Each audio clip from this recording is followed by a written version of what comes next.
Thanks for joining us for another review. This one is for the surprise Storm Phaze 4. I'd like to shout out my sponsors like usual: Storm Products, Turbo Grips, Bowlers, Mart, CoolWick, SRGBBFS on Facebook, and Royal Crest Lanes in Lawrence, Kansas sponsor the videos. Follow the links in the description and at the end of the video to Bowlers Mart for your bowling needs. That lets them know I sent you. My code Rosdahl10 gets you 10% off your purchases at CoolWick. The jersey I'm wearing in the review is my blackout design. And the SRGBBFS group on Facebook is your one-stop destination for all things SPI, and they specialize in used, rare, and international equipment. Without them, I wouldn't be doing this, and I really appreciate everyone who supports both me and them. We're going to flip the script a little. All the information will be in the description like usual, but we're going to get a lot more in depth. We're going to hit it from several different angles and give you some extra info here first. Then I'll talk about the ball reaction, what we're seeing on the screen. The review game has changed over the last couple of years. Lots of great channels out there now, and it's time to raise the bar again, so definitely leave your thoughts and comments below because this one's going to be different. Angel's layout's the same as always, 4 5/8 by 3.5 by 2.5. Mine is 4 5 by 2, and mine is dull. As you can see, I got some out-of-the-box footage first, and then I have a couple surface adjustments to show. The Phase 4 is a pleasant surprise. It started popping up overseas a few months ago, and while there's usually some mystery around new releases initially, for the internet detectives who know where to look and who to talk to, the timeline for the P4 to be a stateside release came and went a while ago. Now, usually the international balls have more exotic names, and everything pointed initially to it being a US release. Then we found out the cover was R2S Pearl, which started tilting it the other direction. Then a lot of international videos and marketing came out, and several weeks passed. People then started conceding it as a new variant using the parlance of our times and scoring like 4 or 5 references in this one sentence. I'm pretty proud of myself for that, and bonus points if you can name them all. But already having a few other R2S Pearl phases overseas previously with the original Phase and the Phase Star, it seemed like this would be one more of them. Now, I'm not going to attempt to hide my disappointment about the cover choice, but I understand why they did it. We've had a lot of R2S Pearl all over the place the last decade, and Roto's E-Trax is very closely related to R2S, so stuff like the UC2 and RSTX2 are astrophysics-like, which of course had R2S Pearl itself. Then we still have the High Road Pearl, and over the last few years, stuff like the Sonic, IQ Emerald, and Trend, in addition to Global's S70 cover virtually being R2S also, so the Wolverine is in there too, and for as big of a release as a new Phase is, just hitting the easy button with R2S Pearl doesn't do it for me at all. However, like multiple balls before it, most notably with the astrophysics that I was similarly mentally disappointed with before eventually drilling 3 of them, it's easy math, and as much of a tech snob and hipster as I want to be, you just can't argue with the reaction or poke any holes in it, and no one else has been able to match or better it. Getting into the ball reaction, R2S Pearl is virtually the perfect shiny cover. The R2S formula period is the cover equivalent of the Gas Mask core from the Black Widow series. With other stuff being discontinued recently in that slot, like the Axiom Pearl and the Trend, we're missing this type of reaction across all 3 brands right now. The Zen is earlier, stronger, smoother, and much heavier rolling, and yes, I'm going to have a comparison, don't at me. The Phase 3 is our 3S hybrid, which is not quite Zen strong, but still stronger and even sharper than the P4, and Roto doesn't have a strong, shiny symmetric at all right now, period. If they'd have gone R3S Pearl, then already had that one on the Spectre, plus it probably would have made it too close to the Phase 3, and R4S Pearl, for the catchy reference, would have put it too close to the Zen. No reason to come close to stepping on that ball's toes. NRG Pearl from the IQ Tornado Pearl's in that same zone. NEX from the Axiom Pearl or REX from the Dark Code feels like it's in that zone, so R2S Pearl was the smartest choice that fits the best with everything else that's around it. R2S Pearl always creates a clean and round shape. It's a very recognizable reaction. It's definitely very responsive, but it's popular specifically because of the blend of response and control. On the Phase 4, it's incredibly forgiving for Angel here. The velocity core is pretty strong. Numbers there are a 248 RG, which is going to get the ball rolling and revving quickly, and an 051 diff, which gives it a bunch of flair, which is going to help it move on the back end.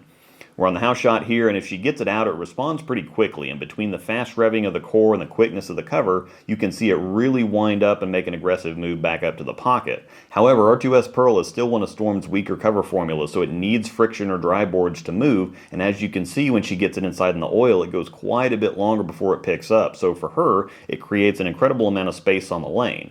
The core creates a lot of stability. The Phase 2 has been around for a while, and if you throw one of those, you understand, while the cover choice here creates a lot of forgiveness on typical house shots.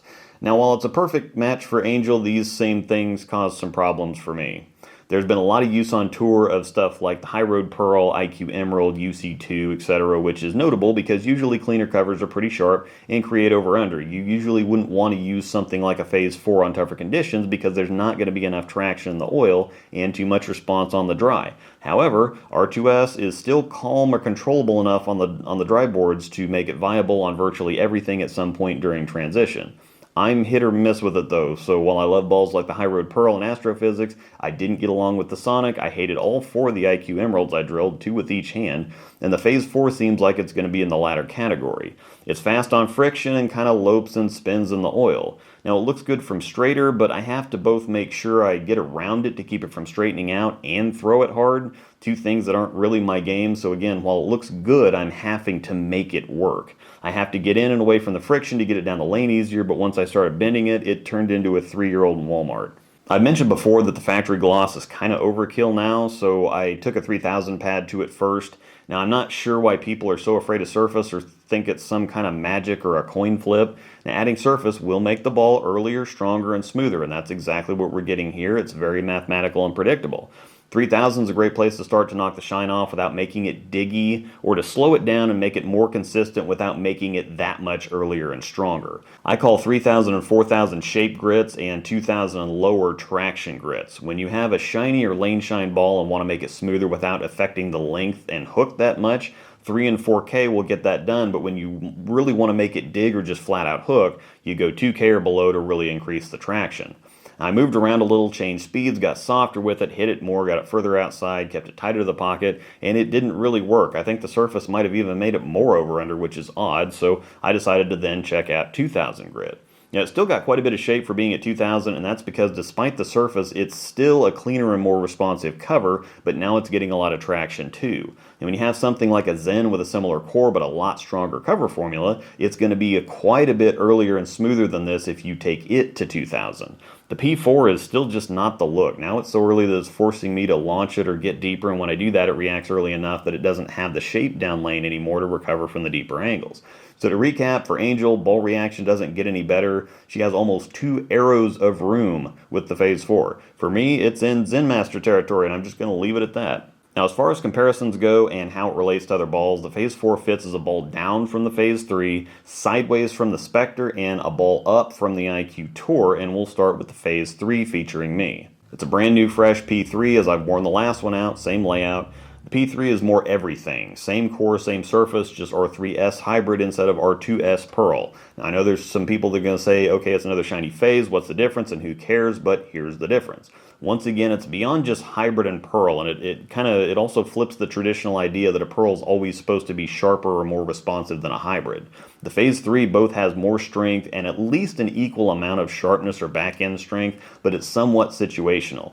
The P3 is smoother on the dry but sharper in the oil, which has more to do with the different cover formulas than it does the hybrid Pearl difference, especially because the P3 is 2 parts Pearl and 1 part solid anyway. Now, the extra strength from the cover formula helps get earlier traction, so it starts moving sooner than the P4, and while that core is pretty quick revving, the R2S formula needs more friction for ball motion, so that makes the Phase 4 longer and a bit smoother / slower in the oil, but sharper on the dry. Overall, there's just more aggression across the board out of the Phase 3 that's somewhat visible from straighter but much easier to see once we get deeper. The P4 cover just doesn't have the traction to get going as early, so the more angle we add, the longer the P4 goes, but the P3 kind of starts hitting its stride at third arrow, and the differences are much easier to see inside of that.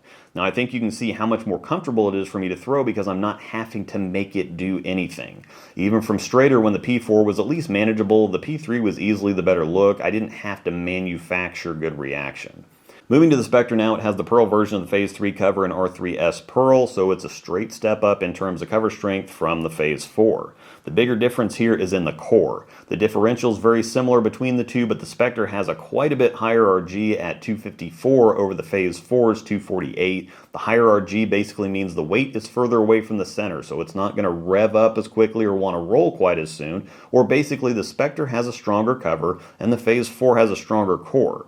The result is ball reaction that's harder to see on video than to feel when actually throwing it. The core of the Spectre wants to get further down the lane than the P4, but the extra strength out of the cover gets more traction, so the differences between the two are again going to be situational. Both balls need friction or dry boards to go, but the Phase 4 will be ready to hook when it hits friction sooner than the Spectre will. However, the Spectre needs less dry to get traction than the Phase 4 does. A good eye will see the P4 rolling sooner and revving faster, while the Spectre is cleaner in the first 30 feet, but the Spectre makes up a lot of ground pretty quickly in the last 30 to catch up with it in most situations, so the result is that most of the time the Spectre is going to be longer and quicker. Now, just in terms of what we're bowling on right now, they don't look much different from second or third arrow. However, the Phase 4 is easier to get back from deeper angles because the core is winding it up faster, at least for Angel. The common issue for me was just too much length with both of them. I mean, the Spectre because of the core and the P4 because of the cover. Now, the oil volume in the middle on a house shot is high enough that neither cover is strong enough to get the traction until the end of the pattern, so this is where the core difference really starts showing up, and with Angel having slower speed, you can see the different ways the bowls are working better. Now that you're thoroughly confused, we'll move on. I'll have a dedicated comparison coming soon. It's a really tricky concept to explain, and there's no absolutes. There's a lot of nuance, and it's not something that can be explained in a paragraph. Next is the IQ Tour Solid.